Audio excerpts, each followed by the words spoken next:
Hello po, good morning or good evening.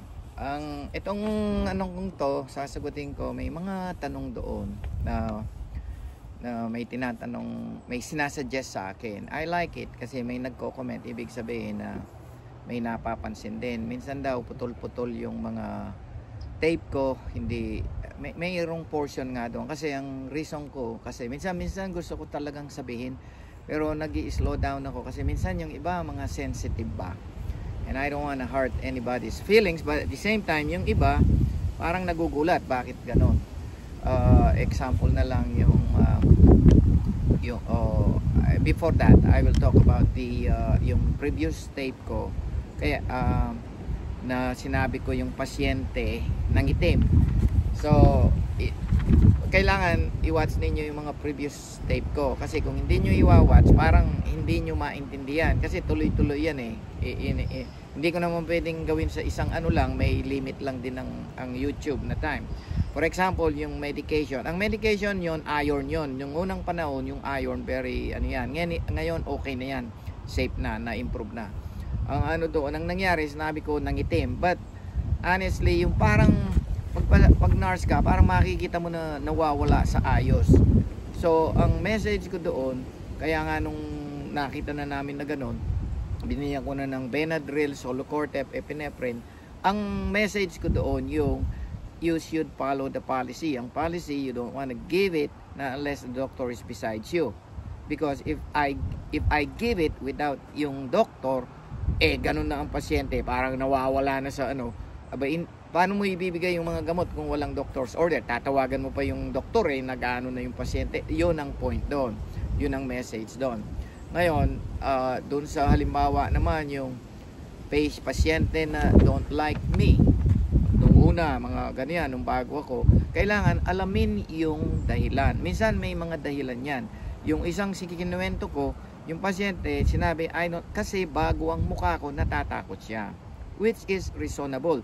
After ng nakita na lahat tinatawag ako, tinawag niya ako. Sabi ko, are you the patient you don't like me? Yes, because I don't know you. Now I know you. You're good. That's why I'm calling you. See, sometimes we should know the reason. Hindi ka mag-jump conclusion, racism, masama ang ugali. Hindi ganon. O kaya, yung isa naman, sabi nung nakahiga sa bed, sa hospital to. Parang nahalata ako, ayaw din sa akin. Sabi ko, syempre, pag bago ka, iniisip mo, hindi ako nag-isip ng racism or whatever. Inaalam ko muna. Nung sinabihan ko yung kasama kong nurse, yung charge, sabi ko, I noticed that he don't like me. Would you want to find out why? I want to know because I'm doing the best I can. Sabi, okay, well. So, ngayon, nung nakausap ko na siya, sabi niya, you know the reason? Sabi niya, it's funny. Why? Sabi ko, ito pala, naging military to, na destino sa Vietnam. Siguro, may siya, kasamahan na, actually, wala na tong mga to, matanda na to. Matagal ng istorya to, para ma-relate ko sa mga bagong nurse. Yung pala, military, siguro, na destino sa Vietnam, yung Vietnam Second World War. Malay natin, mayroong namatay na kasama niya o best friend. Ang tingin sa akin, Vietnamese. Kaya ayaw ako. See, when you know the reason, you cannot just jump into conclusion. Maraming istorya dyan. Ngayon, yung actually, maganda itong yung pag-vlog pala, lalo na pag-retire ka, nakakatuwa. Kasi yung mga comments na kataka yung mind mo nagwo-work, you need to pay attention. Mayroon nga sa YouTube bago ako nag-umpisa, na ngayon lang ako naniniwala. Sabi nun sa YouTube, listen, when you do a video, when you do a vlog, don't expect your best friend, your friends, or your relatives and the people knows you that they will listen to you or they will subscribe or they will share it. No, don't expect that. Totoo yun. Kasi minsan tingnan mo yung mga nag-subscribe, makikita mo minsan wala ka pang kilala doon, which is true, but that's normal. Ngayon lang ako naniniwala, kaya nakakatuwa, pero siyempre marami ka rin naman na kamag-anak na hindi lang nag-subscribe. In fact, isa sa mga pamangking ko sa I will not mention, sabi niya Tito, talaga pong ganyan, sabi niya. Minsan yung mga kamag-anak, sabi niya, saka may kilala sa iyo, hindi manonood. In fact, sabi niya, I'm selling things. Yung kapitbahay ko, sabi niya, hindi man lang bumibili sa akin, bumibili pa sa ibang tao. Yung malayo pa, i-mail pa, samantalang ako kapitbahay ko na. So, but for me, I'm okay because I'm not doing this for money. Before, sinabi ko na yon. I'm just want to help. So, maraming istorya, nakakatuwa. Ngayon, dun sa limbawa, yung nurse din na racism, I repeat because I'm upset every time I hear it, because you know what, you should know the reason. Kasi baka maapektuhan yung papunta rito.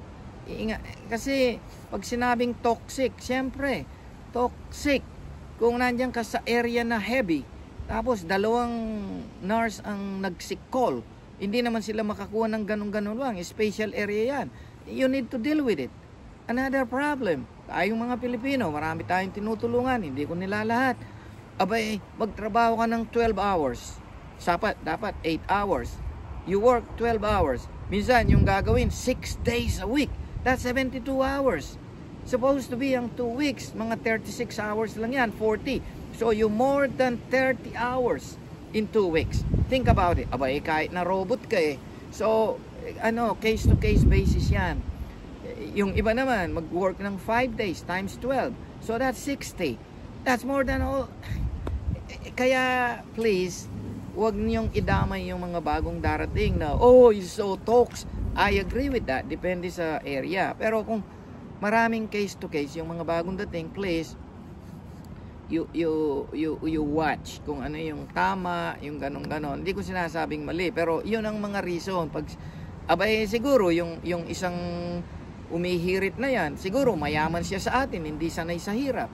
Siguro nag-work siya ng katakot-takot, gusto niyang bumili ng BMW, Mercedes-Benz. Siguro gusto niyang bumili, yung minsan may attitude din tayo na Pilipino, let's face it, we want everything, and then you want to work for it, and then you complain for it. It doesn't work that way. Kaya huwag niyong sabihin, sa racism, a long time ago, may ugali rin tayo, siyempre, hindi natin maalis. Pag tayo na, Tagalog. Abay, nandun kami sa elevator. Sabi nung puti. Ang problema pa, yung nagsasalita ng Tagalog. Sabi nung puti ba naman I'm a foreigner here. Sometimes before, which is true, dapat mag-respect. English dito, dapat English. May mga attitude din tayo na ganun na hindi rin natin Kaya, you know what? Kung sino man yung don't make it like a movie. Yung alamin naman ninyo bago kayo rito, alamin ninyo ang mga status. Hindi yung ganito, puti, ganito. Tayo, ganun din daw. May nag-comment dyan. Hindi lang, sabi niya, kahit mga Pilipino, racist daw. Yung mga, lalo na yung mga matagal na rito, akala mo kung sino. Hindi lang daw ganun, mata pobre din. Well, honestly, I think it's true. But sometimes when we say it, no one watch this too. But gusto nila sabihin ko yung totoo. That's the way it is. Kaya yun ang when it comes to discrimination or anything, just come here, calm down, cool down. You watch, you observe. Hindi yung parang magyayabang ka hindi pwedeng ganon. Kung hindi, sabi nga may kasabihan, if you live in Rome, you act like Romans. Kung ayaw mong mapaso, huwag kang tatabi sa kalan. Ganon yun Ngayon, kung hindi ka happy, you go home. May nga yan may Philippine Airlines direct flight pa. Diba? Pero ibig sabihin, lahat naman ng maraming gustong pumunta rito. Ako, naranasan ko ang nurse dyan. Inuulit ko, bibili ka ng Levi's pants. May hintay mo pa ang bonus para makabili ka ng ganon. Saka may nag-comment na American dream is dead. Na, you know what? Or else everybody will come here. Ang pumupunta dyan ng mga puti, yung mga may edad na, siyempre, mga retired na yan. Walang mag-aalaga rito. Dyan, kumusin ng kasama. Marami dyan, available. Yung mga ganon. Ngayon, tatanungin nyo kami, gusto ba naming umuwi? Of course, yes. But, ang tanong, health insurance. Health insurance, okay ba dyan? Kung ma-heart attack ako, kung wala akong insurance, di milyon-milyon ang gastos mo dyan. Ang daming mayaman sa amin. Construction noon, open heart, ubos lahat. Maraming factors yan, hindi, but at the end of the day, at dami pa rin gustong, kaya, yung mga nurse, please, this is the best place. May nag-comment din dyan, yung kagaya nung inuulit ko, pareho kami dumating, best friend, pumunta ng Middle East, pumunta ako rito. Siya, after 20 or 25 years, inuulit ko. Ganon, binigyan ng 2,000 or 5,000, that's it. Paano ngayon yan? Konti lang yun, pagdating sa Pilipinas, subos na. Ako, immigrant, may benefits, may 401k, may health insurance, may social security, yung mga ganon. Kaya yung iba na magyayabang, huwag naman sabihin na racism, ganon, wag, cool down, you have to watch. Yung mga binigay kong example na people don't like me, may reason, kaya in-explain ko rin. Tiyaga lang, tiyaga. Kung may pride ka, you go home if you cannot live here. Ganon lang yan it's very simple. Di ka naman hinahawakan ng Pero yun, tama. Kaya nga yung iba may mga tanong dyan. From Canada, salamat. Nag-aano na ng NCLEX ang misis mo. Ganon. Kaya ganon lang po. Kaya ngayon, konti na ang time din dito. Baka maano na to. So maraming salamat po.